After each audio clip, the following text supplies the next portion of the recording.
Hello and welcome, my dear friend. I invite you to hop into your favorite pajamas and pour yourself a cup of hot tea or hot cocoa to join me in the conversation that touches upon a sensitive yet crucial topic: financial, or in other words, economic abuse. I'm Dasha, financial and divorce coach. Today, we're here to shed the light on this issue and explore ways to heal and reclaim your financial independence. Financial abuse can manifest in various forms, from controlling finances to withholding access to finances. It is a silent and powerful tool that is used to exert control. If you've experienced financial abuse, know that you are not alone and healing is possible. And if you know someone, your friend or a family member, who is experiencing or have experienced the financial abuse, please share this video with them to spread an awareness. We will go over various forms of financial abuse. And if you recognize yourself, please don't judge yourself. Any of us can fall for it because it begins very sadly. I, for one, went through a very challenging divorce, and it took me a long time to realize that financial abuse I endured in my marriage. And this is why I'm here today, helping women like you to recognize and heal from this form of domestic violence. Let's understand what financial or economic abuse is. Financial abuse is not just about money. It is about power and control. And recognizing the signs is the first and the hardest step towards breaking free. It could be subtle or overt. Please remember that. And it can be anywhere from limiting access to funds to sabotaging job opportunities. Let's explore various ways it can be present. I'm going to read a couple of examples of financial abuse from the Domestic Violence Hotline website. You have a joint bank account and your partner monitors your spending and yells at you for every purchase. Your partner gives you an allowance and you are only allowed to spend that money on what they need. Your partner affects your ability to work, such as causing you to be consistently late or preventing you from going to work some days, leading to issues or potential firing. Your partner receives your public assistance check and refuses to give it to you. Your partner takes any money earned from you and controls where you spend it. This imbalance is abusive. Please remember that it is a part of domestic violence along with emotional, mental, physical abuse. Okay, let's look at various situations and ways it can present itself. Withholding access to bank accounts, restricting access to money, controlling the household budget without input from you, giving allowance. If you're a stay-at-home parent especially, it is a manifestation of financial abuse. Prohibiting or limiting your ability to work outside the home, jeopardizing your financial independence. Undermining your job and causing you to lose employment or jeopardizing your work performance. Devaluing the importance of what you do, your job at home and outside home. For example, you have a child who goes to preschool or before and after care at school, and the child gets sick. Your partner, if it is an abusive partner, can wrap this financial abuse into the form of, "Oh, sweetie, you're the only one who can take care of the baby or the child. You should stay home. You know better how to take care of a sick kid." Or it can be more harsh as, "You're the mother. Why don't you stay home? It's your job to take care of a sick kid." And if it happens as a pattern, this is a big, big red flag. And you gotta really be careful and watching the signs because they're there. We choose to ignore the red flags. We choose to ignore the signs. And I'm talking about myself as well. Running up debt. Accumulating debt in your name without your knowledge or consent, which leads to financial burden and potential credit damage. Another form of it is having secret credit cards or bank accounts and running up debt without your knowledge. I had a client whose husband had a secret bank account and he had a gambling problem. So she found out only when she was going through a divorce, and he had to provide all of the statements and all of the paperwork for the court order. And she almost inherited $100,000 in debt because of the 50% of the $200,000 that he accumulated. Forcing financial dependence. Encouraging dependency by discouraging or preventing you from pursuing education or gaining skills for independent financial stability. Again, it can be very subtle, like, oh, honey, you don't have to go to work.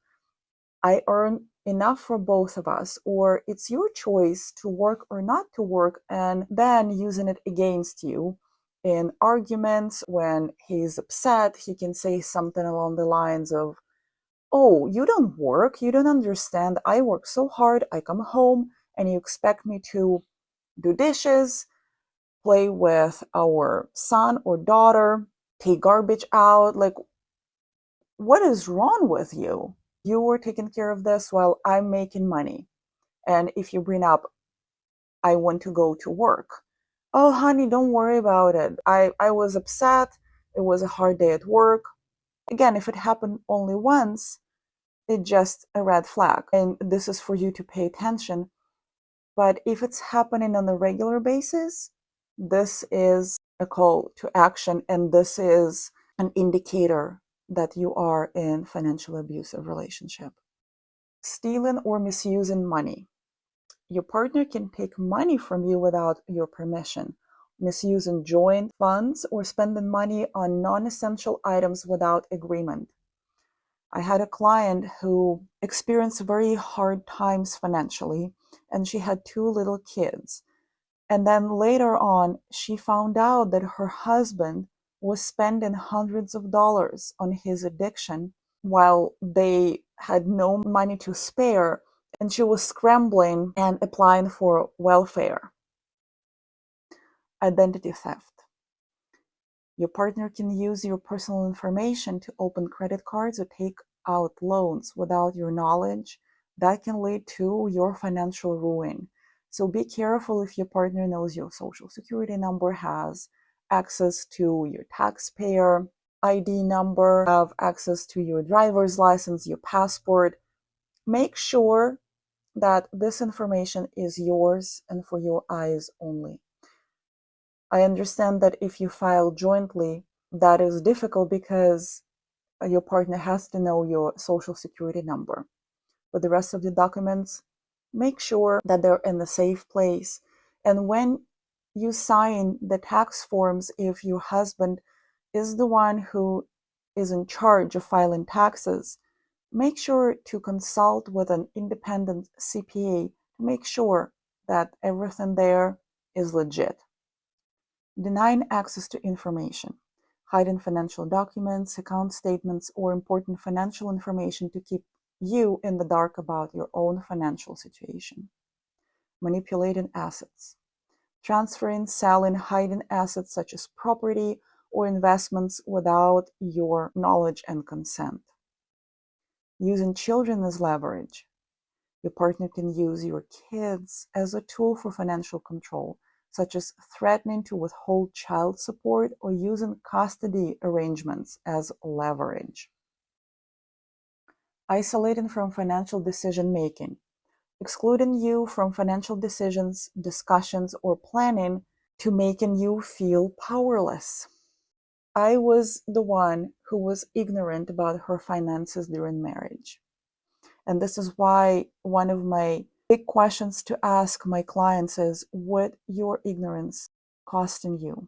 Because I was in that situation where I delegated all of the financial decisions to my husband because I was taking care of our child, our house, with no help and support because my family was abroad.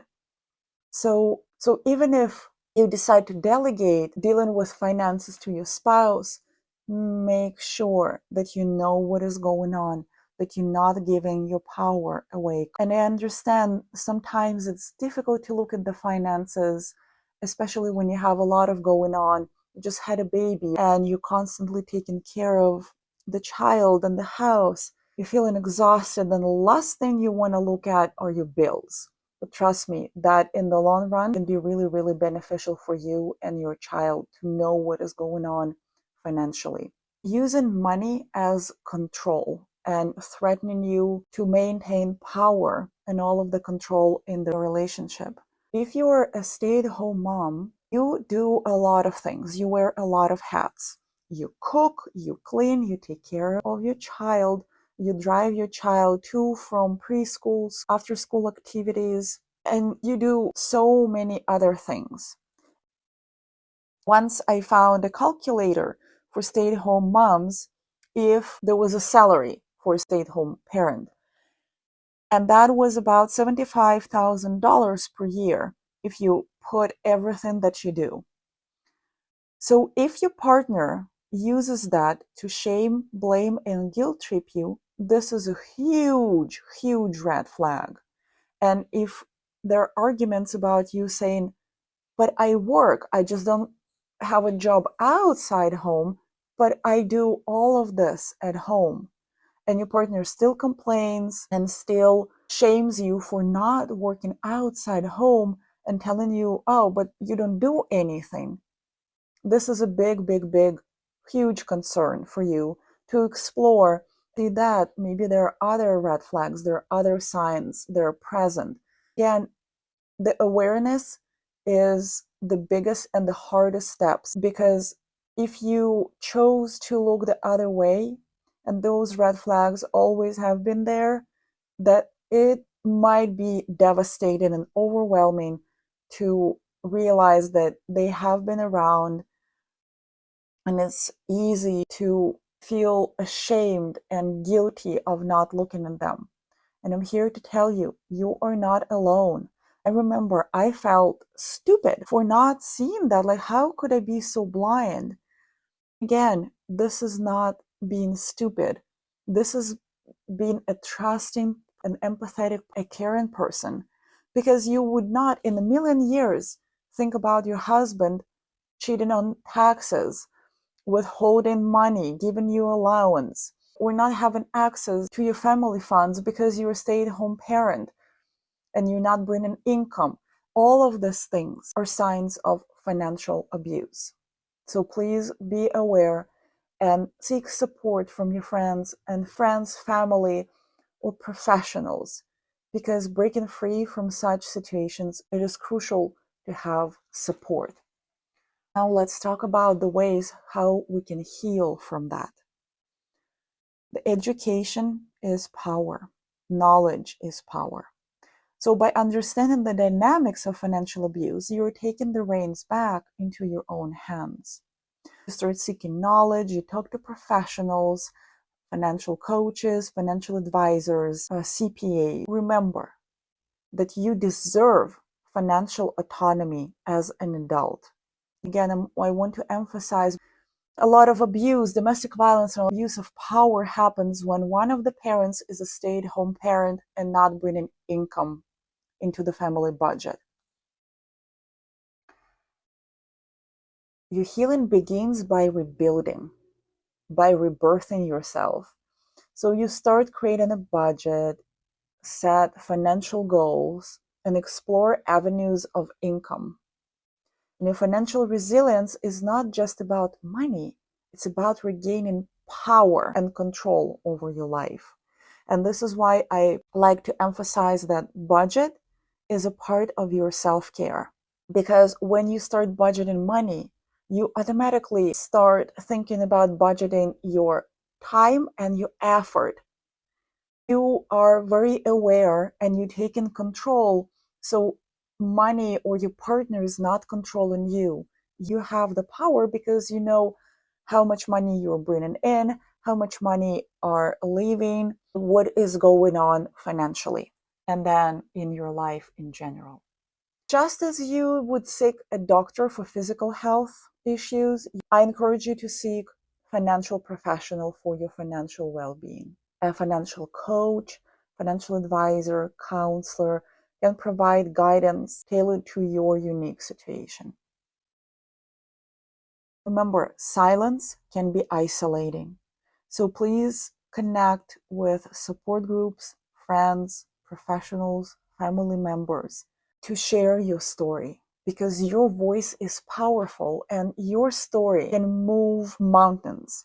Your story can help so many women, so many men out there. You have no idea how powerful your voice is, how powerful you and your story are. I remember in the beginning when I broke free from my marriage, I felt really guilty when I needed to buy a pair of jeans. I literally felt like somebody is watching me, like the financial police is after me, because that's how I felt in my marriage. And once I was aware of what was happening, I felt huge weight, like 1,000 pounds lifted up off my shoulders. I could literally stand taller. And now if I need to buy something, I don't feel ashamed. I don't feel guilty because of the things that every woman gotta have in her closet. Little simple things like this can bring a lot of shame, a lot of guilt, overwhelm, worry. Please know this is a part of the healing process.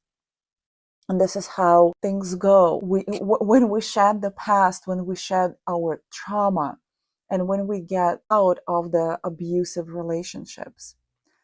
So in your journey of healing from financial abuse, remember, you are resilient, you are worthy, and you do have the strength to rebuild your financial situation, your damaged credit score, whatever it is, you can rebuild. You are stronger than you think. And yes, this road to financial independence can be challenging. It's one step at a time that you reclaim your power. And you absolutely are capable of doing it. Start with doing a budget. Even if now you're in this abusive relationship, you got to start somewhere. Start with your budget, and your future self will thank you for that, because you build in the habit of having the budget. This habit will serve you so well in the long run. Because again, when you grasp the concept of budgeting your money, you automatically start thinking about budgeting your time and your effort, and you will make your life easier this way. Trust me, you will rebuild, you will bounce back. And please share your story in the comment. You can leave some details, whatever level of comfortability you have, and know your story can change someone's life. And you are not alone. If you ever need support and help, please reach out to me at dasha.lazaryuk@gmail.com or go to www.budget-wiz.com and schedule your introductory free session with me so we can talk through this and we can figure out the way that I can help you. And thank you for joining me on this journey of awareness and healing. And remember that together we can break the chains of financial abuse and empower one another, and we can thrive. You are not alone. You're on the path to the brighter and financially independent future. I'm giving you a big hug. Please take care of yourself, and I will see you soon.